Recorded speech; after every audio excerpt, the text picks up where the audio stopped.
ইন্নাল হামদুলিল্লাহ ওয়াসসালাতু ওয়াসসালামু আলা রাসূলিল্লাহ আম্মা বা'দ। প্রিয় ভাইয়ের আমার, আমাদের প্রত্যেকের জীবনে প্রতিদিনই প্রায় নানান ধরনের মানুষের সাথে চলাফেরা করতে হয়। হতে পারে প্রতিবেশী, হতে পারে বন্ধু বান্ধব, ও হতে পারে চেনা পরিচিত যে কেউ। এই চলাফেরা ও তাদের সাথে কথোপকথনের মধ্যেই আমরা অনেকেই অন্যের নামে গীবত করে ফেলছি। আর মাঝে মাঝে তো আমরা অনেকের সামনেই সরাসরি তার নিন্দা করে থাকি। প্রিয় ভাইয়ের আমার, আপনি কি জানেন এর ভয়াবহতা সম্পর্কে? আপনি কি জানেন এর ভয়াবহতা কি? আপনি কি জানেন এর শাস্তি কি? আপনি কি জানেন এটা কিরূপ গুনাহ? আপনি কি জানেন এই গুনাহকে কিসের সাথে সাব্যস্ত করা হয়েছে?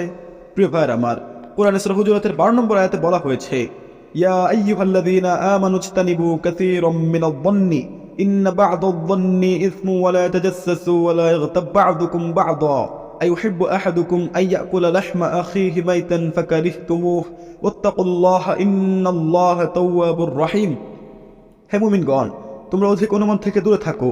নিশ্চয়ই কোন কোন অনুমান তো পাপ। আর তোমরা গোপন বিষয় অনুসন্ধান করো না এবং একে অপরের গীবত করো না। তোমাদের মধ্যে কি কেউ তার মৃত ভাইয়ের গোশত খেতে পছন্দ করবে? তোমরা তো তা অপছন্দই করে থাকো। আর তোমরা আল্লাহকে ভয় করো। নিশ্চয়ই আল্লাহ অধিক তাওবা কবুলকারী, অসীম দয়ালু। প্রিয় ভাইয়ের আমার, আপনি একটু খেয়াল করুন, আপনি কাদের সাথে চললে, কাদের সাথে মেলামেশা করলে বেশি বেশি গীবত করে ফেলছেন। এবং যত দ্রুত সম্ভব তাদের সঙ্গ ত্যাগ করার চেষ্টা করুন, অথবা তাদেরকে বোঝান, তাদেরকে আপনি জানান এর ভয়াবহতা সম্পর্কে। আপনি একটু খেয়াল করুন, কোথায় গেলে বা বসলে আপনি বেশি বেশি গীবত করে ফেলছেন। যদি সম্ভব হয় যত দ্রুত সম্ভব ওই জায়গা ত্যাগ করুন, অথবা তাদেরকে জানান দেন এর শাস্তি সম্পর্কে। প্রিয় ভাইয়ের আমার, পবিত্র কোরআনের 104 নম্বর সূরা হুমাজার প্রথম আয়াতে বলা হয়েছে, ওয়াইলুল লিকুল্লি হুমাযাতিন লুমাযাহ। দুর্ভোগ প্রত্যেকের যে সামনে নিন্দাকারী ও পিছনে গীবতকারী। প্রিয় ভাইয়ের আমার, এই আয়াতের মাধ্যমে নিন্দা ও গীবত করা থেকে আমাদেরকে সতর্ক করা হচ্ছে। এখানে আমাদের জানানো হচ্ছে যে নিন্দা ও গীবত করা আমাদের জন্য দুর্ভোগ। এবং এর পরের আয়াতে বলা হয়েছে, আল্লাযী জামা'a মালাহু ওয়া আদ্দাদাহ। যে সম্পদ জমা করে রাখে এবং বারবার গণনা করে। প্রিয় ভাইয়ের আমার, যারা নিজেদের সম্পদ জমা করে রাখে এবং গনে গনে রাখে এবং তা আল্লাহর রাস্তায় খরচ করে না, সম্ভবত প্রকৃতপক্ষে এখানে তাদের কথা বোঝানো হয়েছে।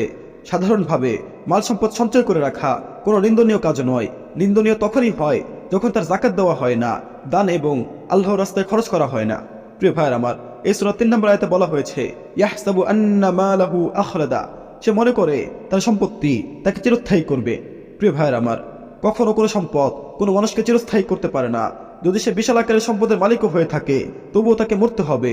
যার উদাহরণ ফিরআউন। এমনটা ভাবলে হবে না এই সম্পদ আপনাকে মরতে দেবে না। পবিত্র কোরআনে উল্লেখ আছে, কুল্লু নাফসিন যায়িকাতুল মাউত। প্রত্যেক প্রাণকেই মৃত্যুর স্বাদ গ্রহণ করতে হবে। প্রিয় ভাইয়ের আমার, তার ঠিক পরের আয়াতে বলা হয়েছে, কাল্লা, কখনো নয়, কাল্লা লা ইউমবাদান্না ফিল হুতামাহ। কখনো নয়, অবশ্যই সে নিক্ষিপ্ত হবে হুতামায়।